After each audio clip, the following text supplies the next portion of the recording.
big welcome to Nigel Thompson. Thank you very much, Nigel, for being our latest Sunset Series speaker.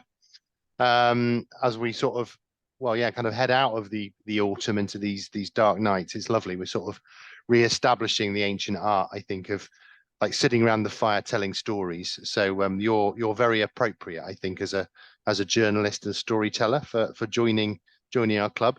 They started during lockdown, and we've been carrying them on ever since, really, by popular demand, and certainly both attendances on the night, but also people watching them on YouTube or through the website afterwards. We've been getting hundreds and hundreds of people sort of attending, and they've been a great way of connecting with all of our supporters around the Bay and all around the world, really. I mean, certainly during the kind of lockdown phases, we were literally getting people from every continent at some point joining them. So it was absolutely fantastic. Just people just sort of coming together to share their love of Morecambe Bay and finding out about all the various aspects. And you're obviously you're the latest in a kind of proud lineage, really. I'll say a little bit more at the end, just about Morecambe Bay Partnership, but everyone's come here to listen to you. The format, I think, will be familiar with everyone. I know we have lots of frequent visitors on these, but just to remind you that if you can put yourself on mute during the talk, that would be really, really helpful. And you can post any questions or comments in the chat. Sarah, who's the CEO at Morecambe Bay Partnership, and also Michelle, who's one of our team leads at Morecambe Bay Partnership, they're here, and they might be able to answer some of your questions in the chat or respond. Otherwise, I will try and group them together, and I'll put them to Nigel once we finished, and then we'll keep going until we run out of questions or we come around to 8:30, whatever's the sooner. So brilliant. Well, I'm very much looking forward to hearing what you've got to say, Nigel. I know of you, but I don't know very much necessarily about you, about like how you got into it and what your background is. So particularly looking forward to this one. And over to you. Thank you, Tom. Thanks very much. Good evening, everyone. And I'm not sure if that sounds ominous. I know about you. Sounds a bit worrying, but hopefully it's a treat and not a trick tonight. I hope at the end of it you've enjoyed the talk. So I'll go through. I have got a few slides to share. I just thought, how do I talk about a podcast, something you listen? And I thought it was a bit awkward, but I will try and put it into kind of a visual way as well. But at the end, I'll perhaps talk a bit more about how you can actually hear it. So forgive me if it's a bit more kind of visual than audio, if you're expecting audio, but we'll work through it and see how we get and see what you think. I'll just try and share my slides now. Just bear with me. Here we are. And they should be coming through at any moment. There we are. That's great. I think, we can see that. Thank you very much. Brilliant. Great stuff. I must confess, this isn't something I made on the beach at Morecambe recently. It is a stock shot. I'll hold my hand up and say I was looking for something creative that I'd done, but as you were saying before, unfortunately, the weather and the tides and time has beaten me to anything as creative as that. But as you'll hear in the talk, we've done lots of features on artists all around the Bay. It's been a fascinating little project. So it's all about the Bay, the story of the Morecambe Bay podcast. When I was kindly asked to take part in the Sunset series, I thought, well, how did it happen? Because it was one of those things that you kind of get involved in. And it's been 18 months now since we launched it. And it is just myself and a few friends, really, as you'll hear, who've helped me kind of get the thing off the ground and create what's become quite a popular little medium, really. But it came from my background. I'm a journalist by trade. I'm just trying to forward through if I can. There we go. So who's Nigel? Well, I'm Nigel Thompson. I'm a journalist by trade. I used to work for the Morecambe Visitor many years ago when it was based on Victoria Street in Morecambe.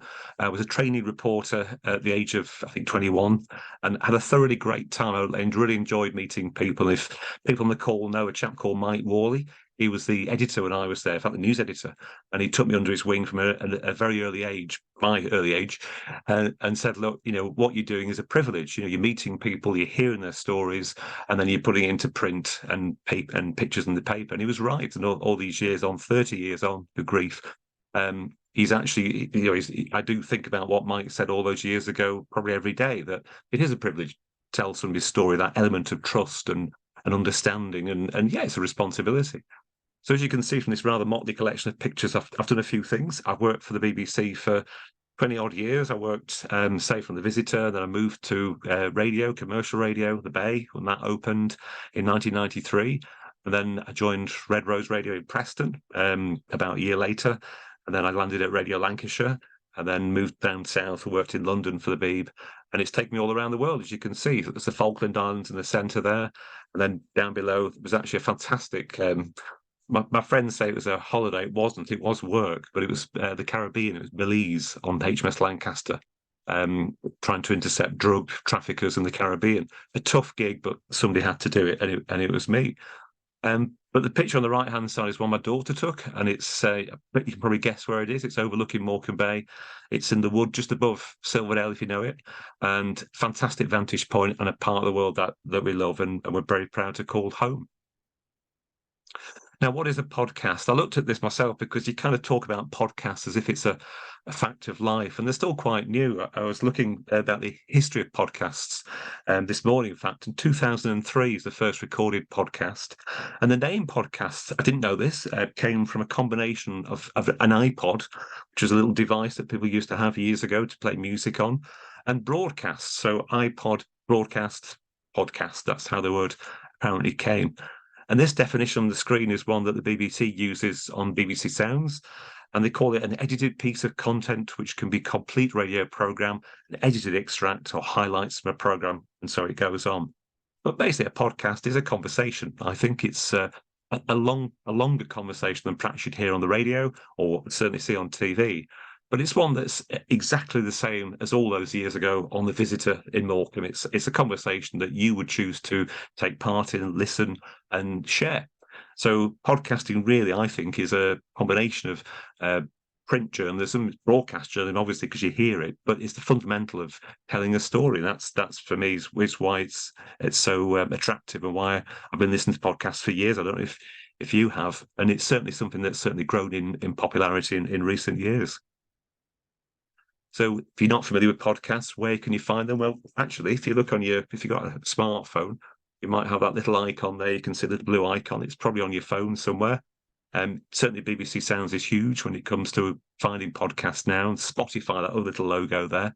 So you can get them from all different outlets, but say the main thing is that they're free. So you can subscribe. Some celebrities will encourage you to subscribe for podcasts and pay to try and hear things perhaps in advance, but certainly the podcasts that I make are all freely available, and I love that. I love the fact that it is somebody's story which you can freely hear, and also you can play it at a time to suit you. It doesn't matter, how busy you are or where you are. If you're out running, walking, driving, you can listen to the podcast. They're very accessible and very portable.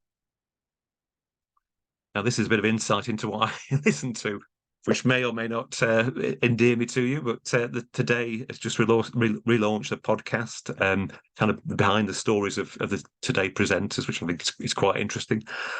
Just One Thing is one of my favourite podcasts. I don't know if you ever listened to it, but I recommend it. It's a chap called Dr. Michael Mosley. 15 minutes long they are, and it's basically one thing that he reckons might change your life for the better from a health perspective. So eating an apple, standing on one leg while you're brushing your teeth, Pilates in this edition. And then the other thing I really like is Desert Island Discs. And I think there's a bit of a theme here because I like to hear about people's stories. So, hearing the background, why they chose certain pieces of music, the highs and lows of their lives as well. I think it's really interesting. I really do like certainly the older Desert Island Discs, people who've probably long gone now, but I like hearing those kinds of stories. And then down below, if you look, those are I think the most popular, did this quite recently. So at the time of talking, they may have changed a little bit, but the Joe Rogan Experience, I think, is the most popular podcast going. The rest is politics. Again, politics is becoming very popular in terms of making podcasts and producing podcasts. Politicians, current and former, seem to enjoy making podcasts. And then the other ones here, there's sort of self-help, Diary of a CEO, football. Of course, sport is massive when it comes to podcasts. Although, interestingly, it's not the most popular topic. Most popular topic is entertainment and comedy. So it's interesting to see what's out there. But a lot of football podcasts can be seen and heard. So why make a podcast about Morecambe Bay? Well, it's interesting because, as Tom was saying in the introduction, launching this Sunset series was probably about the same time as I launched the podcast. If you remember, cast your mind back a couple of years, obviously the pandemic and COVID, when we were all encouraged to stay in and not go very far from where we lived. Very fortunate at the time we lived in Milnthorpe, so we're able to walk to this beach at Storth probably most evenings just to get that vital bit of fresh air and bit of exercise. And it was interesting how many people we came across at a distance, of course, were waved to. Took some great pictures, had a great time, as you could, I suppose, really appreciating what was local, where we lived. I think sometimes you forget that on your doorstep there is some amazing scenery and some fantastic people to meet as well. So I was taking pictures and sharing them on social media, into Twitter. I've used Facebook, as many people do. And then a friend of mine said, well, look, why have you thought about doing a podcast? I said, well, yeah, but, everyone's doing podcasts, politicians and, say, football clubs. Who would find a Morecambe Bay podcast interesting? And we had a chat. And she said, well, look, if you think about the number of people from the years spent as a journalist in and around the area, and the fact that you actually love the area and you're from the area, then there's all these kind of things coming together that might make a little interesting piece of content. Why don't you do a few? Why don't you make a couple of podcasts? And I thought, quite a good challenge is that. And working from home, I'm sure like many people, a bit bored, a bit fed up without what to do. I'd read all the books I wanted to read and was kind of getting a bit fed up, really. So I thought, well, why not? Let's see if we can do it for free. See how you can make a podcast, if you can make a podcast based on not very much outlay. So in terms of editing, the recording kit, the graphics, as I'll talk to you through in a minute or two. And I thought it's a good challenge. I like a challenge, so I thought, why not? Let's have a go. But also knowing the area as well, I made a little list of people who could talk to, and it's quite a long list actually because I've got good contact books. I'm very lucky to have quite a good friends in all kinds of walks of life. So went through my little list and thought, well, yeah, I could do this. It's something we could do. So we set off and had a go. And within a short space of time, these are amongst the people that we spoke to in the first series. So working clockwise from the top left, there's Mick and his colleague from Back on Our Map, which I'm sure you've heard about, the Boom Project, which was one, I think, second or third podcast we actually recorded. I think the first one we actually recorded in the field, actually face-to-face. The early podcasts, I'll show you in a sec, were recorded as we're talking now over Zoom. And the audio quality actually wasn't bad. It was pretty good. To say it was digital and quite kind of compressed, but I much prefer getting out and about and hearing the oyster catchers and the wind and the sea and all the rest of it. It just sounds fantastic. And then we've got Margaret here in the second. Sorry, that's a friend of mine who's also on the podcast, ringing possibly about a podcast. Who knows? Sorry about that. Margaret Owen, recently retired fisher person from Sunderland Point. Brilliant contact. I've been very proud to call her a friend for many, many years. And then good old Chaz Jacobs, sketcher extraordinaire, artist extraordinaire. So just a bit of a range of the kind of people I thought I could speak to and talk to. Dara, I must admit, I didn't know at all, but he followed me on social media. And to my delight, he lives in Lancaster, kind of on Morecambe Bay. So he was a great guest to talk to, and one of the most popular podcasts we've done. And then bottom right, my friend Darren Andrews, former visitor photographer, now chasing murmurations every night, and makes films, and he's a very well renowned photographer in and around the area. So those are the people I had in mind to talk to. And as it says, the people, the places, the bay, all about the people, really. The podcast for me wasn't going to be about news, although I have done a little bit on news stories, but having done news as a journalist for many years, and other people do it, I think, very, very well. I thought the people I want to talk to are the ones perhaps who don't get much coverage, who are perhaps unsung heroes, but do have stories to tell. So that was the approach I took. And rightly or wrongly, say that's the way I thought I'd try and do it. Now, as you saw before, when it comes to looking at podcasts on your iPhone, what makes people decide which ones to go for is a really interesting story, because although it's audio and people like to obviously know what they're in for, I think a lot of people kind of browse, and if something's attractive, it'll stop you kind of scrolling through, make you stop and have a think and have a look. So I'm very lucky to have a good friend who's a graphic designer, and she works for the BBC in Salford still, Jan. And we were chatting because she was one of the people who's encouraged me to make a podcast. She was a big fan of radio and podcasting. I said, well, okay, this is where I might need some help. So I've got this idea. I wanted to be kind of friendly and accessible and colourful and bright, cheery, because there's a lot of doom and gloom out there. And I wanted to be kind of really stand out as something a bit different, a bit friendly, approachable, but also professional. I didn't want it to come across as amateurish, because I think I owe it to the people who take part in the interviews to be professional. So she came up with Eric the oyster catcher. As you can see, Eric is digitised, but very much very distinct. And the backdrop, I think, is kind of Humphrey Head and the sunset. We had to have a sunset, didn't we? And very apt, talking on the Sunset series, that this would be the logo we chose. And if you look at the right-hand side there, I think you'll agree, it stands out. When you're scrolling through, the Shrimp's Trust, for example, there, it does tend to merge in because it's dark, but whereas something yellow and bright and a bit quirky, I think, stands out. And it seems to have stood me in good stead. That logo has now found itself onto a mug. There's only 3 in existence in the world. I made one for Bev, who is the voice. Bev Thompson, she works for the BBC, or worked for the BBC in the South East. So she's the introductory voice you hear. And Jan, who did the graphic, she had to have a mug. So there's only 3 mugs so far. If you want one and there's demand, I might well produce some more. But at the moment, just for a bit of fun, really. So that was the logo. And I thought it was good to get that kind of launch from the outset. Now, we just discovered, I don't think this will work, but I got the trail, the actual sort of 30-second, a minute long trail of the first series, which I'll perhaps play for you afterwards, after the talk. But if you do get a chance to have a listen, that really kind of summarises what this is all about, the people, the places, the bay. It's playing for me here. I don't know if you can hear it. I don't think you can, but... Yeah, we can, Nigel. We can hear it. You can. Great, brilliant. I'll shut up. Or there's an eeriness to it, there's a bleakness to it that is part of its beauty. From Heysham Head to Leighton Moss. What's really important is that people just learn to enjoy nature for what it is. I don't think everybody has to be an expert or become a bird watcher or become a kind of a specialist in any area whatsoever, but just to be broadly interested. The people. The minute I've got in the sea, it all just disappears. It's like it presses the reset button. The places. I've never seen lighting like it ever, and everything just looked magical. The bay. This is the Morecambe Bay Podcast. And I think it's important because it can show you where we've come from, it can show you, the mistakes that we've possibly done in the past. We go in to swim as far as we can. Some people go in to dip and just, some people do it for the health benefits, don't they? The people, the places, the bay. This is the Morecambe Bay Podcast. Well, I hope you could hear that. It brought back some memories for me. They're all actually recorded, all those clips you heard from the various contributors, all recorded on Zoom. And the quality is not bad, but I think what comes across, like I've not heard it for a wee while, is the passion. People are so kind of got story to tell. They're very committed to what they do, whether it's swimming or taking photos or the RSPB. You heard John Carter there from Leighton Moss. But it comes across, I think, in a way that it doesn't on other mediums. You can write, and I've written people's stories, and no matter how hard you try to put their words into to print, you never quite get, for me anyway, the kind of the raw emotion and conviction that somebody has. Whereas when you hear them telling you the story themselves, which you can through podcasts or on the radio, it just really comes across in a really clear, spine-tingling way. And it is. I think that's true.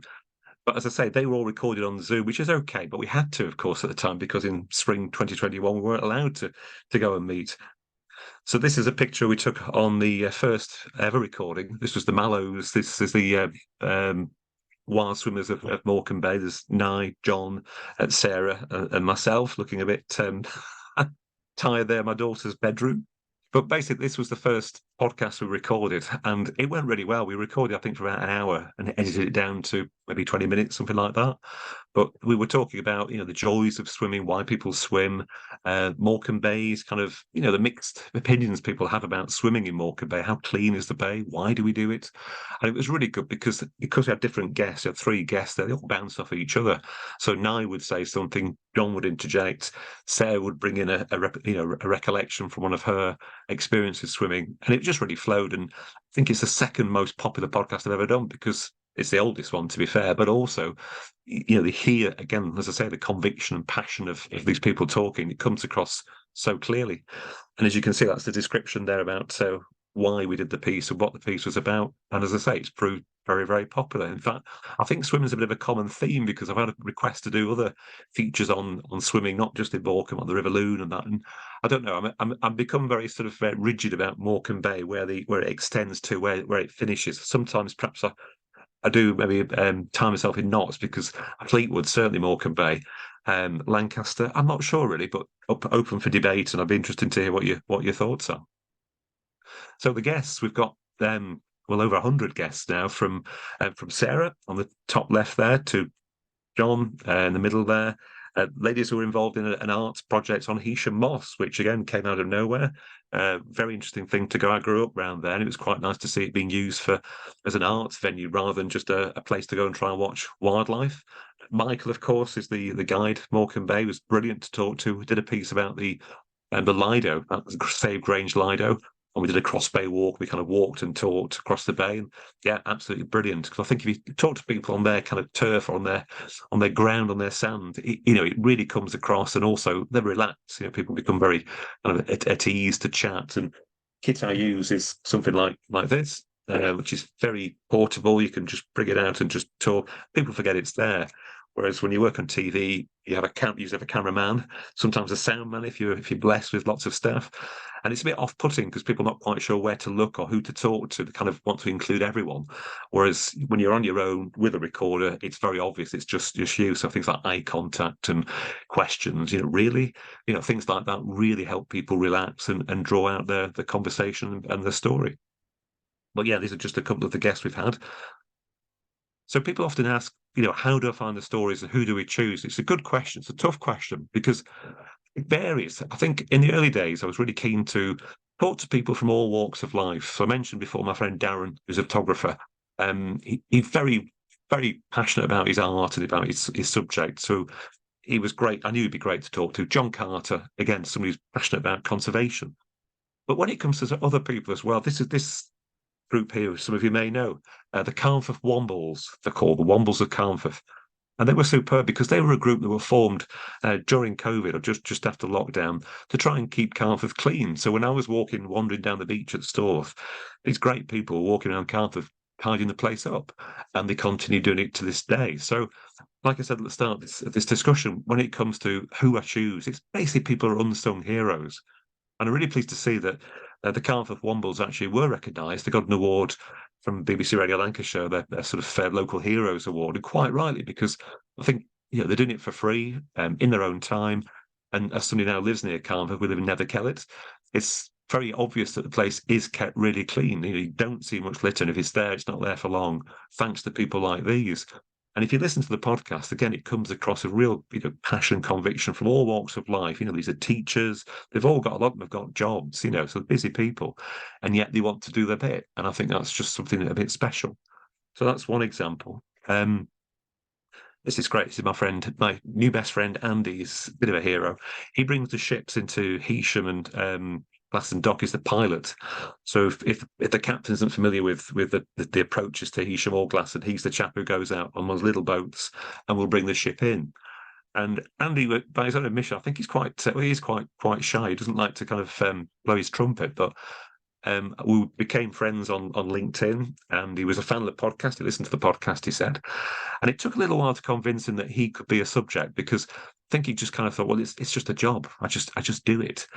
And I said to him, well, it might be just a job to you, but I think it's absolutely fascinating, because you go out in all weathers, you're meeting crews from, all over the world. You might not understand their language, they might not understand you perhaps, and yet you're entrusted to bring, several thousand tons of the ship into Heysham or Glaston Dock. That's amazing. Anyway, we eventually met and we recorded it in the churchyard at St. Peter's. It was just convenient place to meet. It was also quite a windy day. It was somewhere sheltered. We got lots of strange looks, actually. People who were paying their respects in the churchyard. I mean, Andy were chatting away like a couple of old chaps about ships and shipping, but it was a really good conversation. We recorded, I think, an hour and a half. We didn't stop for an hour and a half. And I only edited down, I think, to about 30 minutes, but could have let it all go, I think, with hindsight, because it was such an interesting conversation about how he got into become a pilot. He grew up in Knott End, so shipping and ships and the sea very much part of his life. He went all around the world, settled here, had a family, and basically this was his job. This was his kind of dream job. And again, if you listen to it, you'll hear exactly what I'm saying, that he's very committed to his job. And it's funny, isn't it? Some people just take what they do as, well, it's just a job. But I was amazed. And again, it's proved to be a very popular podcast. And then guests like this, well, this was an amazing, happy chance. I'm just looking for my notes. can't remember his name. Here we are. A little while ago. Andy, this is Ben Rogers. Yeah, Ben Rogers is from Bristol, and his partner is Sarah Glass, lady on the right. And what happened was I was driving back in from Arnside. I'd driven to Arnside to do a piece for the National Trust, and I was just driving back down the coast road, past a store, past a ship in, and I could see somebody out, and I thought, that's a bit odd. He looks like he's carrying a big lump of wood, and it's the high tide had just come in, or was coming in, and I could see him out there. I thought it's a bit unusual, is that?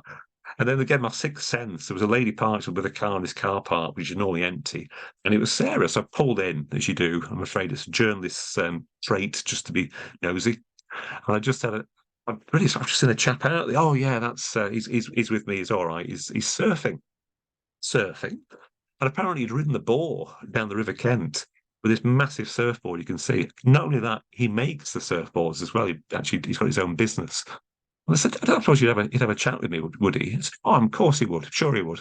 So he came in, and sure enough, he did. He had a very, very good conversation about driving up from Bristol just to ride the River Kent bore, and because the tides were right, and he'd never done it before, and he'd done it, and it was just an amazing, happy chance. I thought it's incredible. It's just a great thing to talk to, and a great person to talk and to hear why he came all this way.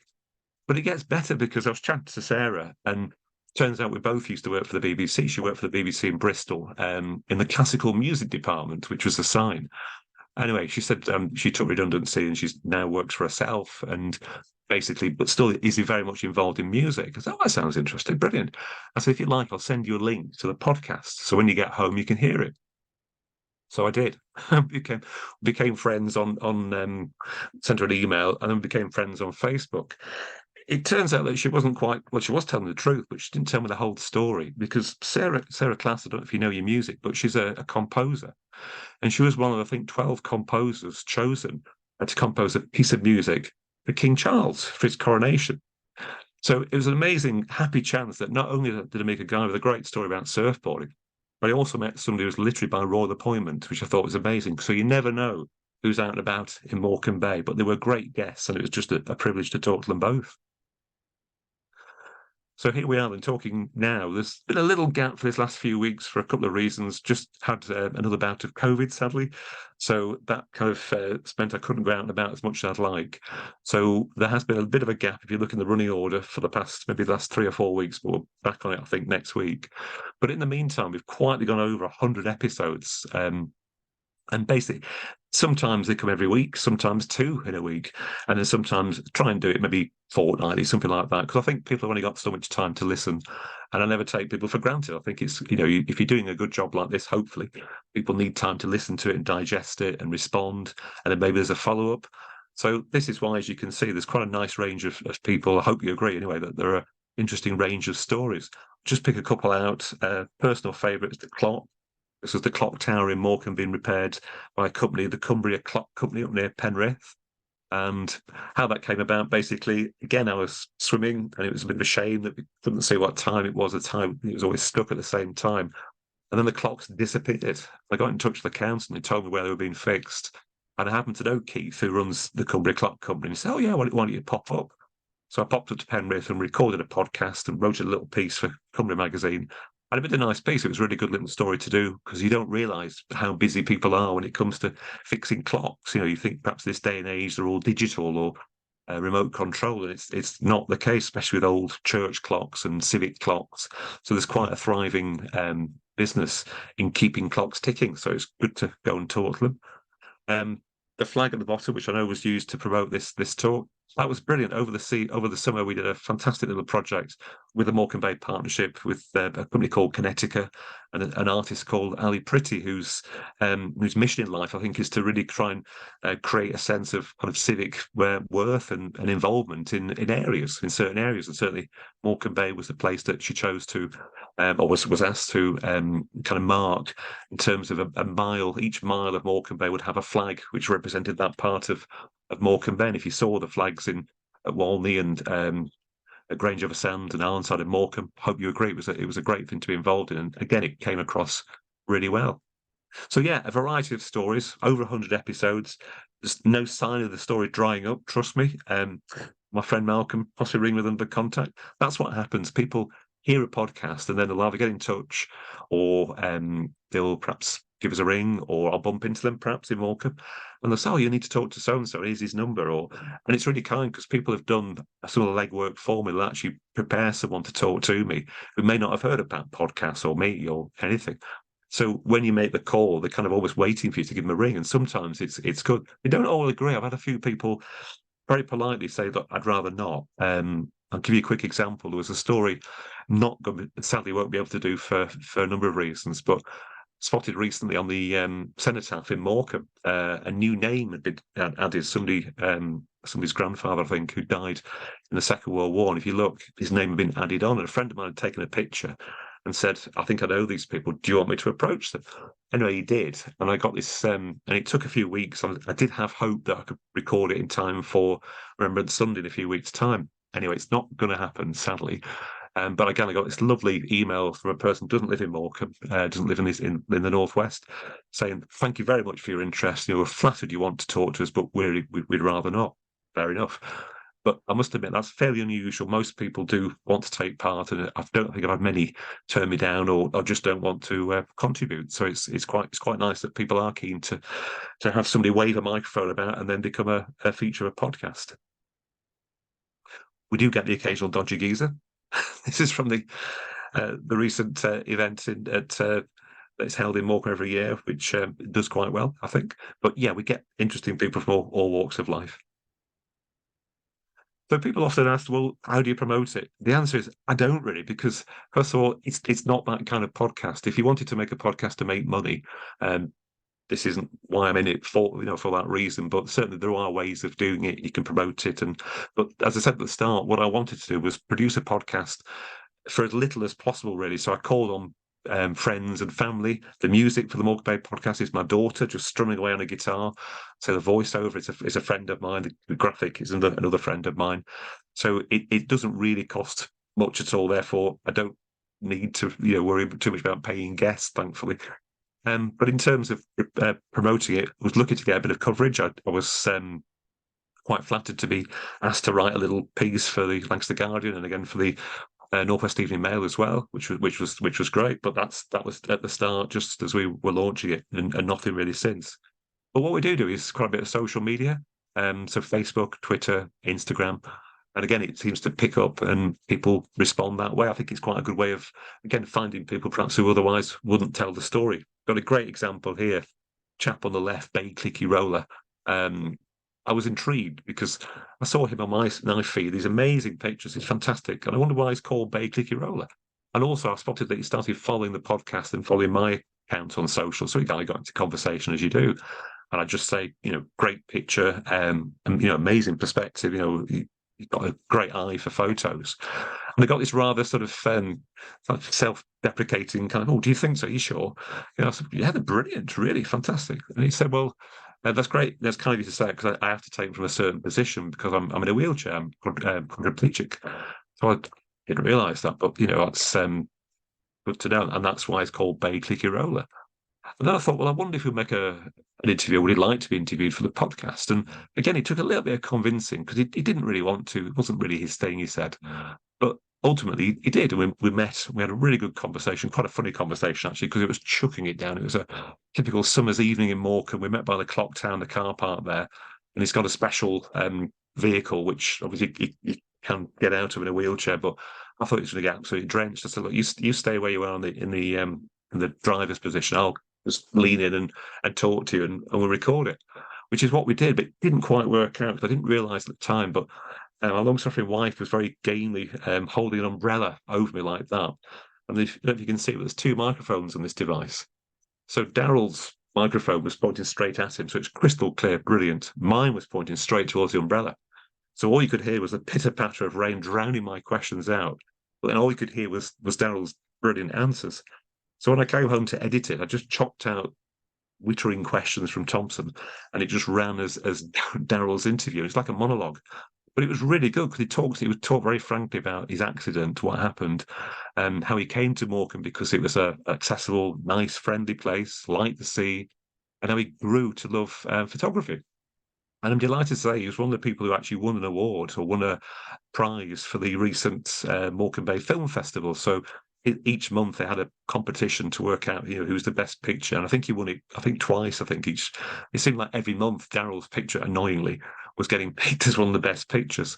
Anyway, he won. And it's really boosted his confidence. I'll be the first to say that when it comes to his confidence now, it helped by chatting and talking about his experience. And I think he's recognised now. He's got a great number of followers on Instagram, and I think he's enjoyed the experience. And if you go into the Ways Around the Bay website, Daryl's is one of the featured people on there, Daryl Potter. So yeah, it's just a really good. Like I said before, I think it's an example of somebody who's got a great story to tell, a very interesting story to tell, I should say, and has happily shared that with me, and it's been a privilege. So you might be wondering, well, who is listening, and where are people listening? Well, I'll share with you now the stats that I get from the system that I use, which is called Spotify. It used to be called Anchor. It's now been rebranded Spotify for podcasters, and it's great because it's free.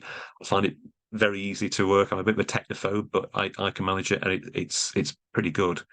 And this will give you an example of where people are listening. As you can say, not surprisingly, the majority are perhaps in the UK, and closely followed by United States. I suppose the only caveat is this depends on people being accurate, saying where they're actually registering the machines. So there may be some room for discrepancy. But as you can see, France, Canada, Jersey, Romania. I looked further down this morning, by the way, just to see who else. And Ukraine, New Zealand, Hong Kong, Kenya, the Isle of Man. So literally all over, and it's great to hear. A story I'll share with you as well is I got an email through my website, my work website, from a lady who runs the talking newspaper for partially sighted people living in Epsom and Ewell down in Surrey.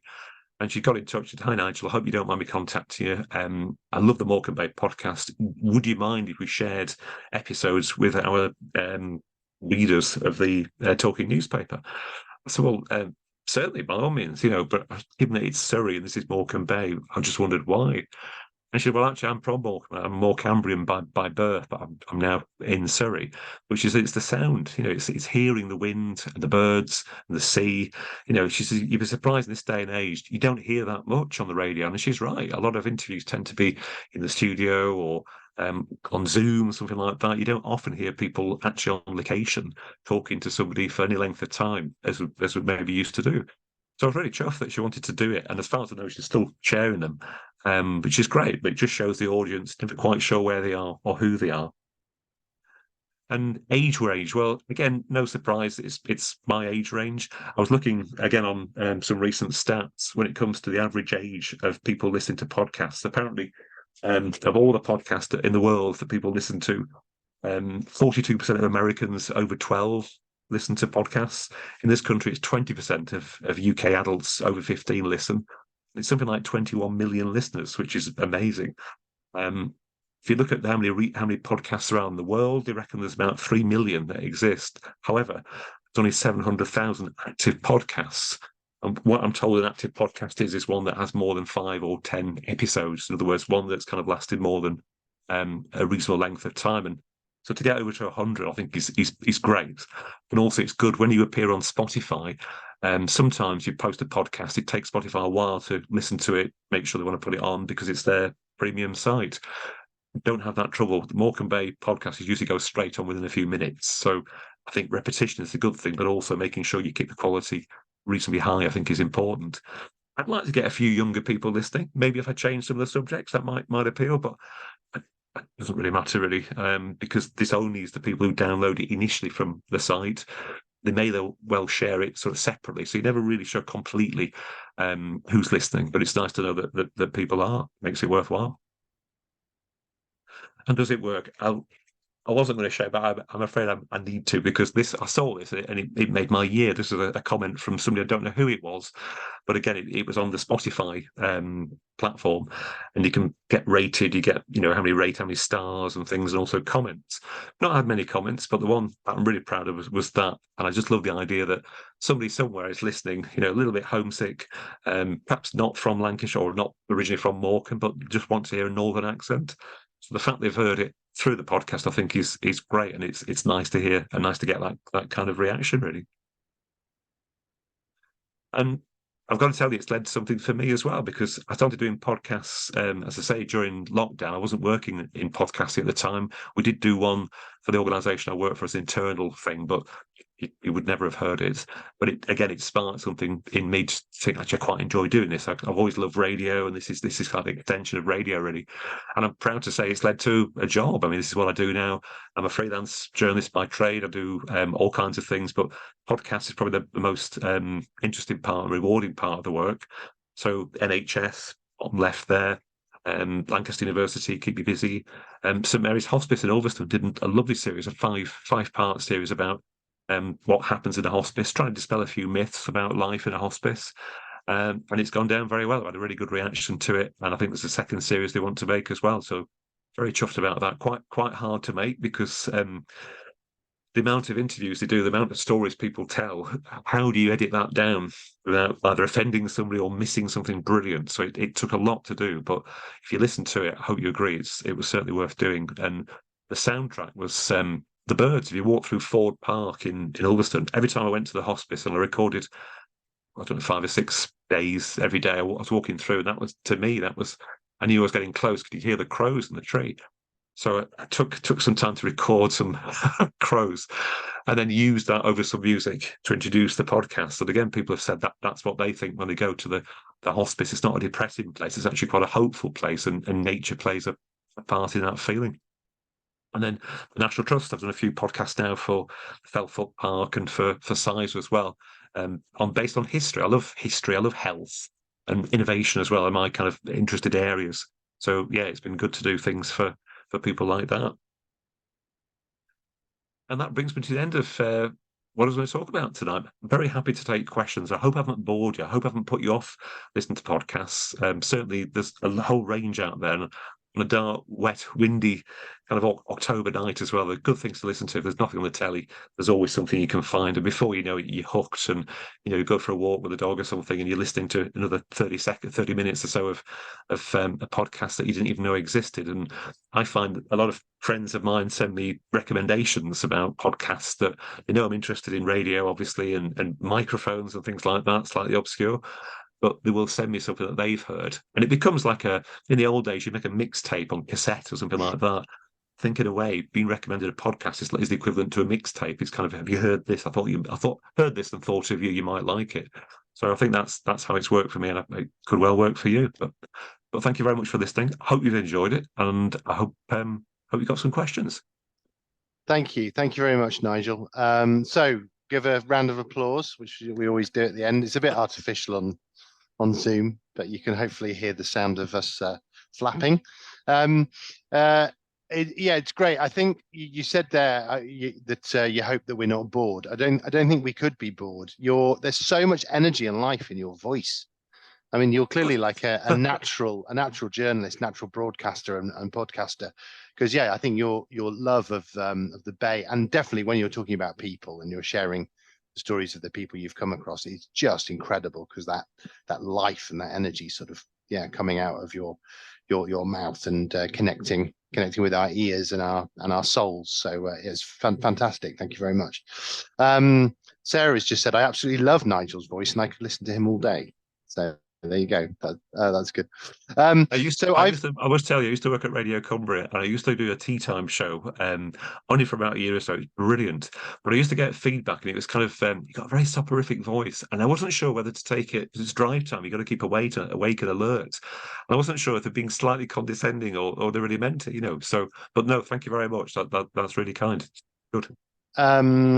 Yeah, and you've got a fan anyway, new fan in Wendy. Wendy says she's never listened to a podcast, but she will now, she said. So that's good. You've turned someone onto the whole medium, and there's hearts as well, and thumbs up and stuff to that comment. So that's really good. I'll just ask. There's a couple of comments have come in already, so I'll put those to you, and then that will hopefully give time. So that those of you who are wanting to ask questions, I mean, anything really, either about Nigel or about the places that he's been and the stories and the Bay. We've got him, so he's not going to run away anywhere. So we can ask him anything at all that you want. There was one here, I guess from Michelle, that was similar to one I was going to ask. So I think it's a good one to get started. So Michelle's wondering how long it takes to turn the raw recordings into a polished podcast. Does it need lots of editing? And I wonder if you could sort of, just share with a little bit more about maybe the technical side, about how you get. You talked there about, a day's worth of interviews or whatever down to a little bundle of a podcast. That's a really good question. It's a tricky one because, especially now I do it for a job. People ask you, well, what would it cost to do a podcast? And it's sometimes really hard to give a fair quote. If I give you back an example, you remember the Carnforth Wombles? I did a piece with them, and I remember me and my wife, we drove down from Milnford, went to Tesco's, and Cheryl went shopping. I said, I'm going to chat with these guys, And in the time it took her to go around Tesco, come back out, we'd done the interview. And the reason was because obviously they knew I was coming, but there was 5 or 6 people I spoke to. And again, talk about if you could bottle what they've got in terms of enthusiasm and, just public spirit, absolutely brilliant.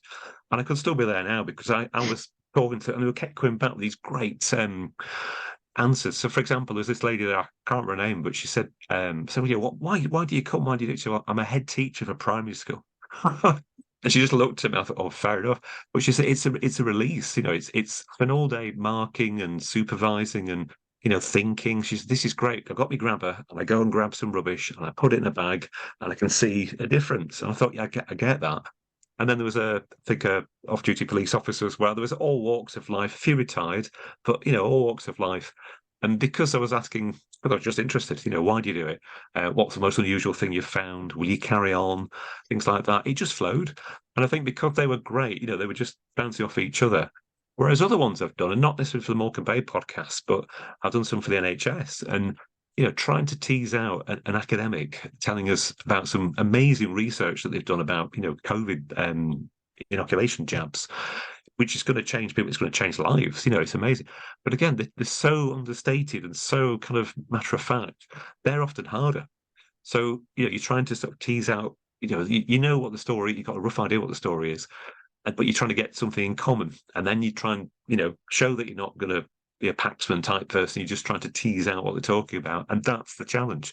So to answer your question, it varies so much, and that's the joy of the job.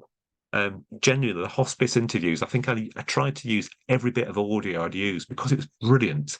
I mean, there were tears, trust me. It was a big thing to do for me, having just lost mother-in-law as well, which was one of the reasons why I wanted to do the piece, because we didn't know much about hospice care. But it was something that was in my mind to try and, trying to help explain, the ways around it and also just dispel a few myths. And then Carl, who's the communications chap at St Mary's, got in touch, serendipity. Said, I've been thinking about doing this series. Would you be interested? So funnily enough, it's bizarre how things happen. So it worked, but I can honestly tell you, it was pretty tough because you didn't want to let them down. And every time where I live, I can see the Hode Monument. And every time I went down the hill, I could see the Hode. Oh God, I've got to do a good job. I've got to make sure it comes across well because I kind of owe it to them, And luckily, it worked out really well. But it took maybe 2 or 3 weeks of editing, and before I wanted to share it with the world because I wanted it to be as good as I could make it, Whereas other ones, you just know. It's funny when I was doing a radio job, you'd know when you got a really good interview because you could just sense hairs on the back of your neck. You got a really good conversation. Whereas with podcasts, you get a bit of that, but if you're going to edit it into like I did with St Mary's, a series of 5 looking at different things, the elements kind of flow. So it wasn't like a straight conversation. There's different elements from maybe 20 or 30 different people, and that takes time. That takes quite a lot of time to structure and then maybe restructure if it doesn't sound right, it doesn't flow right, and it's hard to explain. Sometimes you just know that it's right, it feels good, and that's just experience, I guess. But it's funny, other times you just go out and you, like with the Carnforth Wombles, I couldn't wait to put the podcast out. I thought, this is just brilliant. And sure enough, and quite rightly, they got some recognition for all their work. Brilliant people. Mm. And what software do you use for doing the editing? And is it quite a technical process? No, I use something called Audacity. It's free. People may have heard of it. I have used Adobe in the past, which again you pay for. Audacity, it's free. It's fairly basic, but you get up to speed. There are tricks you can learn just with experience, which speed things up. I think the most important thing is to get some good quality equipment, recording equipment. So happen to have this hanging around. So, this is probably family quiz with a mic, but it sounds it. So when you come to do your voiceover, it really enhances your voice. You do get what you pay for, I think, in terms of microphones. I've just invested in a very expensive outdoor mic because I found during the Beach of Dreams Ways Around the Bay project that sometimes a little bit of distortion with the mic I was using. And I was chatting to a chap called Dan Fox from Sound Intervention. I was picking his brains. There was a bit of a mic off going on because he was telling me all about his tricks and things. And he's a brilliant guy. Again, we've become good friends and did a podcast with him a few weeks ago. So his advice was valuable because he's an expert. He records sounds of things we can't even comprehend. The vibrating of railings on Morecambe seafront, things like that. Brilliant. But yeah, I think the two things to make a good podcast. I think first of all you need to know what you're doing. What's the aim of the podcast? Is it a conversation or is it something quirky? Is it but also actually physically recording it so people have got to hear it. If you can't hear, if you struggle to hear it, then that's been a bit of a waste. But as I say, even on the phone, I've been caught out a few times. I've bumped into people, and I've recorded on the iPhone. And again, if you put something over this, something to muffle the wind going across the microphones there, the quality is absolutely fantastic. It's really, really good as technology's improved. In the old days, you had to have kind of proper BBC mic. Well, now your phone will do the job. If you know how to use it and you've got the right questions and a great guest. Yeah, thank you.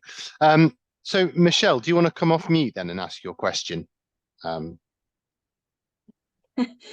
It's probably a bit of a long-winded question, so I thought probably just easy to ask it, Nigel. But I'm interested because we've done quite a lot of oral history projects in the past, particularly a big project we did around the fishing heritage of Morecambe Bay a few years ago. So oral history as a discipline is very they're sort of raw interviews and they're not really edited, and they can be an hour and a half long, and they get transcribed and eventually they end up in an archive. And I just wondered how much you see what you do as a form of oral history. There's an awful lot of process and ethics and all sorts of things around the discipline of oral history, really, and whether you consider yourself to be, obviously you're building a podcast archive, but whether you consider yourself to be building an archive of people's life stories as well, and whether you'll one day deposit it in the archives in Barrow or Preston, for the national record per perpetuity kind of thing. Do you see yourself as doing that, or do you see it as something different? I hadn't done, I must admit, but that's probably me not thinking. So no, thanks very much. Yeah, no, you're right. It is. I mean, there's people on there. I'm really sorry. You forget. You've done over 100 now. You tend to forget. Who you've spoken to. But you're right. There's people on there.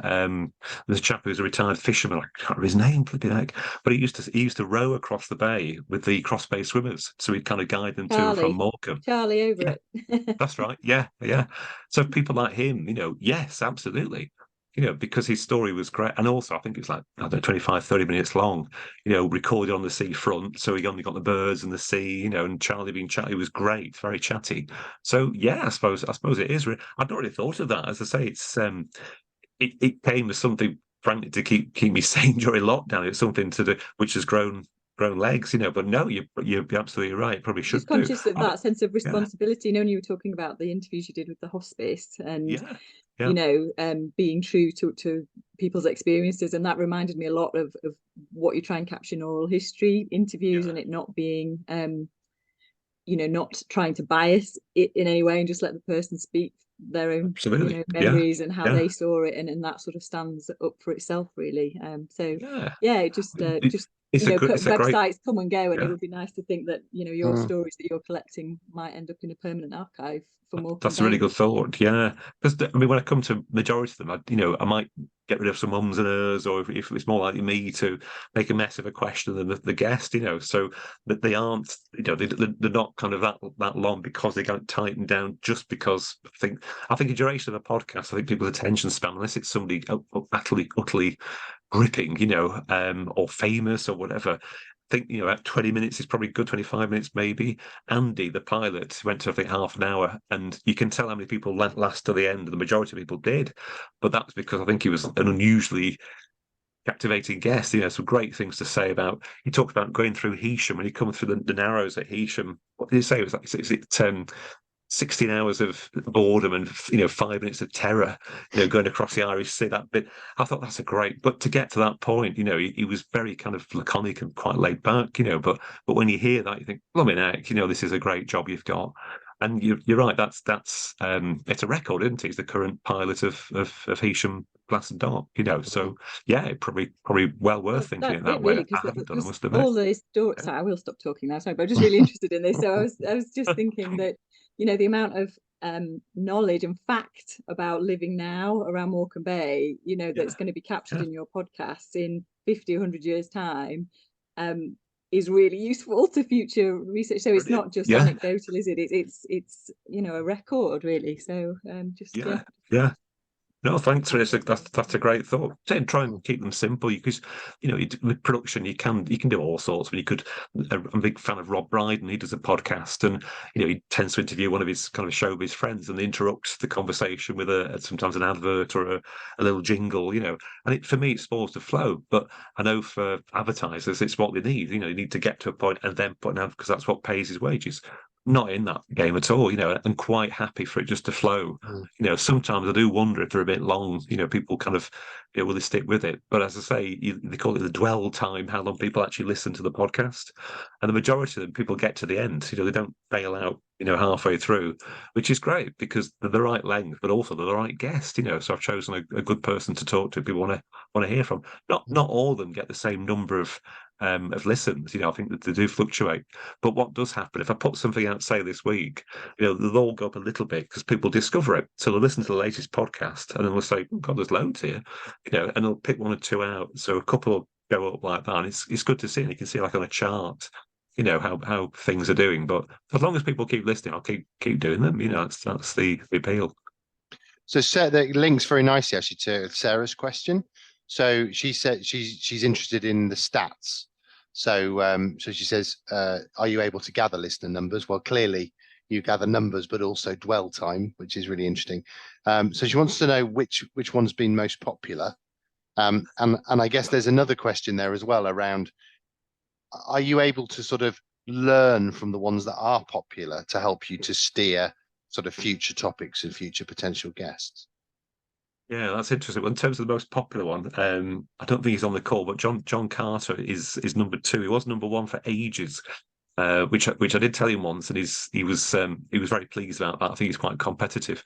But Dara Carville, wrote The Bay, is still quite significantly higher, because he shared it on his social platforms. All these character actors shared it on their platforms, so not surprised that he got a bit of an unfair boost, I guess. But also, he was a great guest. He was brilliant. He got his lovely Northern Irish accent as well. He's got a very hypnotic voice. So in terms of what you learn from him, I don't know. I mean, I think if it was monetized, if it was something where I had to hit a certain target, I would look at it in more detail. But I don't, to be honest. I just, as long as I get a decent number of people, looking and listening, I think that's fair enough. It's almost like it's more important to show the variety of people who live and work around Morecambe Bay as it is to show somebody like Dara with no disrespect at all to Dara. He's a great guy, internationally known as a playwright. But hearing Charlie's story, for example, a retired fisherman who's got these great recollections, I think is as interesting, because that's the depth, isn't it, of the people who live and work around this area. So I'm not too bothered, because it doesn't pay my wages. If it did, I think things might be different. I would have to make sure people listen to the end, and I would be selling advertising. But I'm not bothered about that. It's more, to be fair, if something gets a response, if that call from my friend Malcolm was a great guest who's come across at the Winter Gardens because he's involved in the Winter Gardens, who I must speak to, and that guest agrees to be interviewed, and that podcast goes on to be very popular, that's great. I'm happy, because it means we've created something that otherwise wouldn't have been created. Yeah. I've got a question here. you've shared quite a few of your sort of stories and guests, that you've come across through doing the podcast. I just wonder, is there any particular kind of quirky story that you've come across in your travels around the bay that we don't know yet? So is there anything that's really kind of peaked, or something where you maybe want to find out more because there's something that's really piqued your interest and you just thought, wow, that's really amazing, I didn't know that? Yeah, I mean, there are a few, actually. Genuinely, I have got a little book of stories and ideas and people, to get round to, because we're never short of ideas. I think there's a couple. There's one, and I know the Morecambe Bay Partnership are involved in this work. There's the lady, again, I'm sorry, I'm terrible at names, but she's involved in art, and she's, I think, fascinated by the River Keir, and by the at the end of the River Keir in Carlford, there's a tip, the remnants of a tip. And I think she keeps sort of encountering bits of pottery and things like that. And I want to talk to her because I think it's just, again, fascinating. What have you found? Why do you do it? Things like that. I think it's just really interesting. So somebody like her is on my list to talk to. But when it comes to sort of, again, it's almost like the unknown, like the surfboarder. Coming across that was a gift. It was just amazing. I couldn't believe it. And I know the Westman Gazette were desperately trying to track him down. Of course, he'd gone, they'd missed it because they saw the post on social media and were trying to find him. I know this because the reporter approached me and said, "Can we have his contact details?" Well, he's back in Bristol now. You've missed him, But no, I mean, I'm always looking. I've got a good number of people in my side. The ones that get away, like I mentioned, the memorial was a shame, but there are literally hundreds, I'm sure, of other stories just waiting to be told. You always feel like a metal detector. You're kind of going out, just looking, never quite sure what you're going to find, And as Mike used to say, Mike Worley back at the Visitor years and years ago, and he's still around and still a very good friend. It's the stories that you don't know are the ones that are really going to make people sit and take notice. And I think it's a bit of a shame. I used to work for local radio in this area after the Visitor and after the Bay. Worked for Radio Lancashire as a Lancaster district reporter. Best job I ever had, because you're kind of given a patch to look out for and look after. So it's kind of your job to report on what happens, find out what's going on, and bring it to a wider world. It's great. And unfortunately, that job's kind of eroded now with cutbacks and things, which is a shame. And at the same point in time, local media's changed. There aren't many reporters out and about going to meetings, doing things like this, meeting people, and that's a shame. So it's a bit of a gap I think we're filling. But in some respects, having said all of that, it's never been easier because of things like social media, Facebook, just being out and about. It's the best thing in the world. Doing the Morecambe Bay Beach of Dreams, how many people do we bump into, Michelle? I mean, literally was, walking around doing the research and then several months later actually doing the parade with the flags, book full of stories and ideas, because you can't not find this area interesting. And the people who come here and gravitate here, I think, fascinating as well. So never short of ideas, but can't really give you anything that's kind of coming up because I just don't know, because you never know what's out there. Yeah, that's lovely there. And I love what you said earlier on around, because you're not really after, listener numbers, or there's not a commercial angle. That's an incredible bit of creative freedom for you, isn't it? Because you can just go and just whatever you find personally interesting, or you can even leave it to a bit of chance, And that's quite a magical thought, really. Be interested to see what people think as well, because I probably probably own worst enemy when it comes to deciding what's a Morecambe Bay podcast story. So I've got friends who live in Windermere. Again, you think, well, that's a great, but it's not Morecambe Bay. It'll be a Windermere. Windermere, I know, Lakes Live or something. I don't know, something that would be. It would dilute it, and I think it would spoil what you're doing. But you could do something for. I don't have time, but you could do something for that, for a certain area. I mean, Barrow's an amazing place, and I think that would be right for a podcast itself. I'm having a chat with somebody in Morecambe at the moment about doing something for a younger audience, podcast wise as well, which I think would be really exciting. Just trying to get some funding for that, but. Yeah, it's tricky because where do you stop? Basically, you could do it. Lancaster. I get a bit twitchy about doing stories in Lancaster occasionally because it's not really Morecambe Bay to me, but I might be wrong. I'm always up for debate. Yeah, no, it's interesting. So there's a question here. I'll just put you in a second, and I think it's something that comes up quite a lot when we talk about Morecambe Bay Partnership, it's certainly come up at trustees meetings, and sometimes we talk about the boundaries of different projects, that we're involved in, or things we're involved in as a partnership around where Morecambe Bay starts and finishes, particularly inland. Like I think I think you've mentioned it a few times, but this sort of circle from Barrow round to Fleetwood. I mean, that feels quite consistent, but in terms of how far inland, there's lots of different thoughts. But Sarah's got a slightly different take on it, which I do think is a great question, which I'll kind of probably make the last question for now, and then I'll just do a bit of advertising for some other things coming up, and then I'll see if anyone else has asked any. But she says, so Sarah says, is there a golden thread through all the podcasts which defines Morecambe Bay? So something which everyone that you interview mentions. Because I think that sense of what Morecambe Bay is, I think that would genuinely be quite helpful for us sometimes at Morecambe Bay Partnership. I think it's the view. Every time I talk to somebody, and again, speaking of somebody, I lived down in Sussex, for about eight years.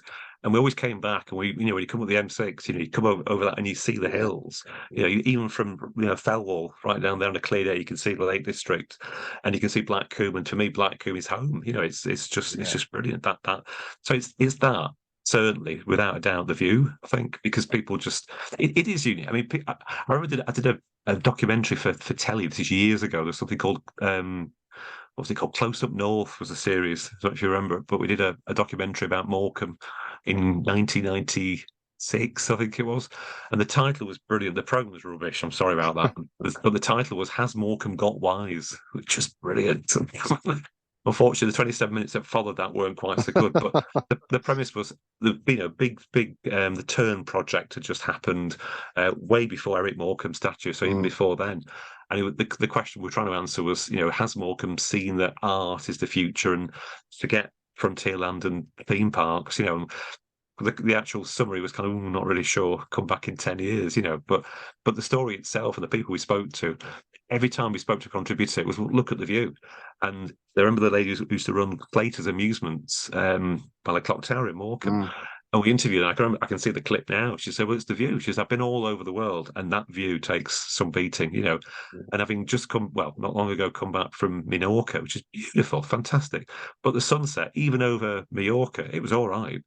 But I saw better when we came home, and sorry to say, but it's true. So I think it's that, and it's the people, it's the fact that you do get very friendly, outspoken, chatty people in this part of the world, and having lived and worked in the northeast and the southeast and London, that's a bit special because I can go for a walk from here and I can bump into complete strangers, and they'll give us the time of day and they'll tell us something, and they might be a guest of the podcast in the future, because that's how people are.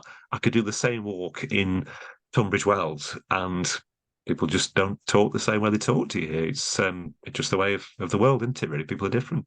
Yeah. No, it's a really good answer. That's really helpful as well, I think. So just a couple of quick things then before I thank you. So you've just got a couple more minutes if everyone's got like a question that you're dying to ask.